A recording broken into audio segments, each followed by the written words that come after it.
bitch, nigga. I ain't hiding behind no another man. I ain't hiding behind no motherfucking computer or none of that shit, nigga. If it's war, it's a war. And we just bang out, nigga. Bang out, nigga.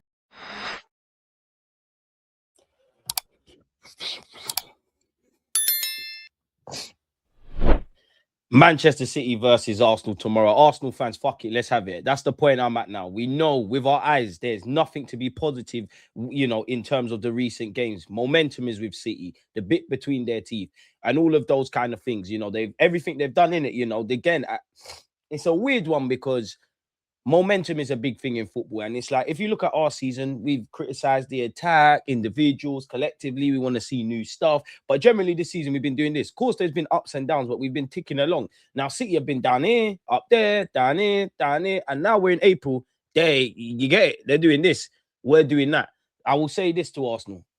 Don't ruin it now. Because with the eyes, there's not, football is a logical game. It's logical. It's about probabilities and all of that. But equally, we all love football, regardless of what team you support, for those moments that you never knew what was going to happen. I don't think you, man, are like Thierry Henry and people of that ilk here. But remember when we last won the Premier League, that week we went out of the trophies, the other trophies, and what we did.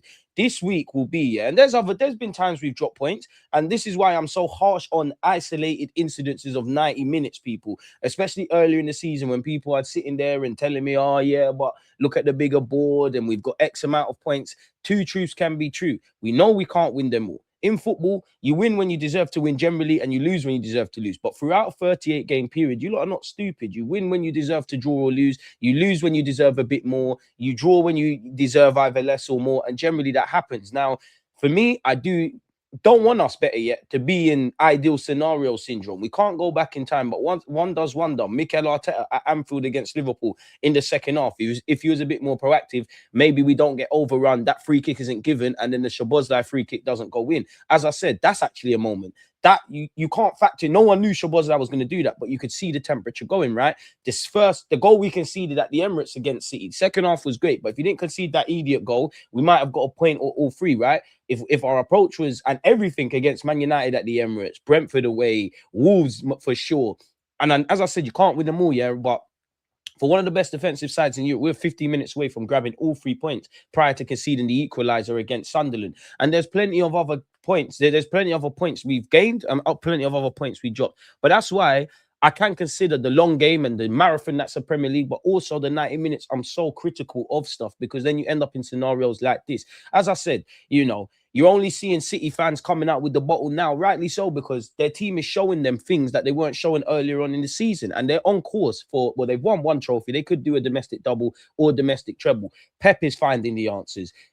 Players as young as Nico O'Reilly and the more experienced ones individually are standing up. Collectively, they're standing up. City are far from perfect. They give you chances. They did against us. They did again in the League Cup final, and they did obviously against Chelsea. But City's a team you have to kill, and they've shown desire, mentality, all of that stuff that they never showed.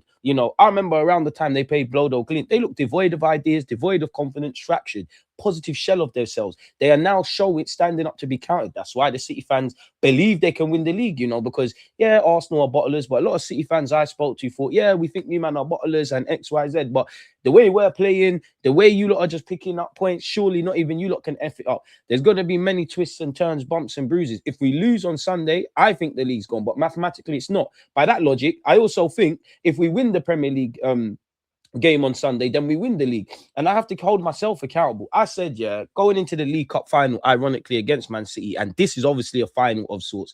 Last time, boys, you lot were in a final against City, you shat the bed.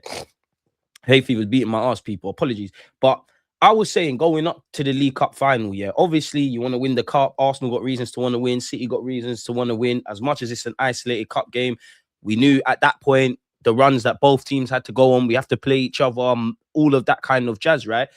All of that kind of jazz. But I said, whoever wins that League Cup final, yeah, I think they're going to lose the game in the Premier League. Now, obviously, I would have preferred the different scenario where we won the Premier League, we won the League Cup, and then we can obviously win the Premier League game. But you get where I'm going. As I was saying, momentum is with City, tactics are with City, everything from a logical point of view, with what you could see with your eyes, is with Manchester City and away from us. What I would say to our boys is, you've stumbled. there's reality and there's two ideals. There's two alternative universes, and what I mean by that is, yeah, the one I wanted, innit? Like, we won the League Cup, we're still in the FA Cup, we're winning, we beat Bournemouth, all the games since, because really and truly, it's all gone downhill from the second half against City. But from that League Cup final to now, we've won them all, we're happy as Larry. Another universe would have been kind of exactly how it's played out in reality, but you gave it your all against Manchester City. You gave it your all against Bournemouth. You gave it your all against Southampton. And yeah, we'd have to go back to the drawing boards. We'd be a bit pessimistic, but we would see with our eyes something. Let's be honest, yeah. We've learned nothing new about Arsenal this season. We've not really evolved tactically. We've not really seen players stand up to be counted. There's been a lot of criticisms, but still we have a big chance of getting something. And for you boys, don't fuck it up now. Because if I'm completely honest, yeah, for the last few years, whether we've gone out the Champions League, whether we've lost games in the Prem, there's rarely been an occasion, yeah, where, me, I'm always gracious in defeat. Like, so for example, Bournemouth, Southampton, Manchester City, give them their praise in it. And they did everything tactically. But I need to be able to look at my boys and say, you know what, you left it all out there. It's more of a case of we'll go back to the drawing board, saw how our goals conceded, but we're dropping off a cliff defensively. Attack obviously is on Arteta, but the mentality around that midfield, we're disillusioned. There's injuries, there's all of these things. And a coward dies 1,000 deaths. I want you lot to die on your feet rather than live on your knees. Everything is against us, but this is how legends are made. This is how moments are made. You lot have seen setbacks in your personal lives, in your lives prior to Arsenal, and in your lives at Arsenal. You need to put in a performance for the fans, for this football club, for the objective, but also for yourselves. You lot are with each other more than your family. And what I'm talking about, the players and the staff and everything like that.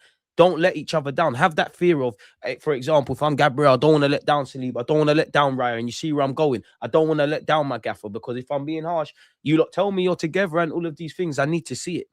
And one thing that, it's not an excuse, and stay with me, yeah, but one thing I give these boys, yeah, is I do think, on top of the pressure that's on them themselves, the good, bad, and the ugly, under Mikel Arteta, under like what these players are doing. Also, we haven't won a Premier League since we've moved to this stadium, and we're 20 plus years of waiting. So all of the stuff that I think you lot are accountable for, you throw that in, there is that element of pressure. Now, that's not a cop-out, because you're playing for one of the biggest clubs in the world and in the land. You know what time it is, because you're all aware of, we've not won a trophy, well, the Premier League, and done and won all other stuff, because you talk about the hunger to want to do that. You've all signed new deals. You're all back the gaffer. You've actually done well. Now, the only thing Manchester City would trade with Arsenal at this moment of time of making this video, people, would be the evidence and or the data. And what I mean by that is, would City rather be in the Champions League semi-final than out of the competition? Yes. While City have shown that they can be top of a Premier League and get the job done, be part of a chasing pack and get the job done, would Pep Guardiola rather be X amount of points clear in the Premier League race? Yes, he would. But they're smelling blood. They know, football is about moments and standing up to be counted. That run of fixtures from Real Madrid to date, yeah, they were owing to what City have been doing this season. They were probably dreading it. They got battered against Real Madrid. They licked their wounds. They came over the line against us. They duppied Chelsea. They duppied Liverpool. And they're filled with confidence now to believe they can get the job done. They know if they beat us, and if the Premier League goes down to goal difference, they're going to win. They know if they beat us, we are going to drop more points, and they're in the driving seat. Equally, I don't want to subscribe to winning the league before it's mathematically impossible for anyone but Arsenal. But all the managers, Pep said it, Arteta said it, Haaland said it, Gabriel said it. It's a cup final. Whoever wins this kind of wins the league. I somewhat still believe this is going to the last day of the season. So it's time to stand up to be counted, because psychologically, I want to learn. I'm going to see a lot. How are both teams going to react if you concede first, if you score first? How you box over 90 minutes tactically from Mikel Arteta? Have you learned your lessons from that League Cup final? Because generally, we actually, definitely since Pep and City have been City, in the last few years, we actually have a decent record against City. We ain't won at the Etihad, which since Santi Cazorla and that, I think it's been 10 plus years, and I'm even being nice. It's a lot longer than that. You need to go and do that. That's an extra carrot. But we've actually got a decent recent fixtures. While we haven't won at the Etihad, and we ain't beat City too many times, it's actually been decent, both for Arsenal and Mikel Arteta. This is where I'm going to see everything I need to know. I don't care about form. All the buzzwords is passion, it's desire. If you're really serious now about getting your act together, it's tomorrow, innit? And also on top of that, I do think that's played out now, because we know all the talking points that I've waffled about in the 10 minutes in recording and all week and whatnot, and what you lot have been saying. But I do think if we were to isolate the comments without context, there's probably been several moments since 2026 that we've said that. There's no margin for error. If you don't want to go and do it in it. Like, and again, for yourselves, man, for the names on the back of your shirts, like, this is where legends are made, if I'm honest with you. This ain't no rally and cry. This is just the reality. There's a lot of fans that have never seen Arsenal win anything, much less a Premier League. They will remember you, Mikel Arteta. They'll remember all your players. They will be, in the same way someone says Arsenal to me, Invincibles, this one, that one, the third, people older than me, George Graham, this one, that one. You know, those were there when, you know, Michael Thomas and whatnot at Anfield. You get it? Also, I'd throw in Man United away as well. That's my gen. You lot could create a legacy and you lot could prove yourselves wrong, because there is a mental block. I'm not saying, I don't really subscribe to dominance, because the past brings regrets, the future brings uncertainty. Football's an ever-changing landscape. I like to deal in the present, innit? But I do feel an element of, if you lot win a major honor, and I feel the Premier League more than the champs. Of course, the Champions League is the biggest club competition, right? But if you lot get the Premier League over the line, I do think, I won't say it takes the pressure off, because you have to do it again. People talking about gameplay and momentum and all of the goalposts change in it. But I do think if you lot, with us having a 20+ year drought, yeah, if you lot get this one over the line, let's just assume we win the league, yeah, and everything that we've seen from August to now, the good, bad, and the ugly of all the teams, including Arsenal, it plays out again a year from now. I do think when you get into certain scenarios in the crunch time, you could get over the line. Now, there's so many things that I nitpick about the manager and the players, but at the end of the day, yeah, all tactics, all these ability, all of them play a case. But you need to go and prove yourselves right and everybody wrong. Not that I care about external noises, but you're going to have to hold all of that. Fight yourselves. That's all I'm asking for. A bit of passion, a bit of desire, obviously 3 points, and a performance. You always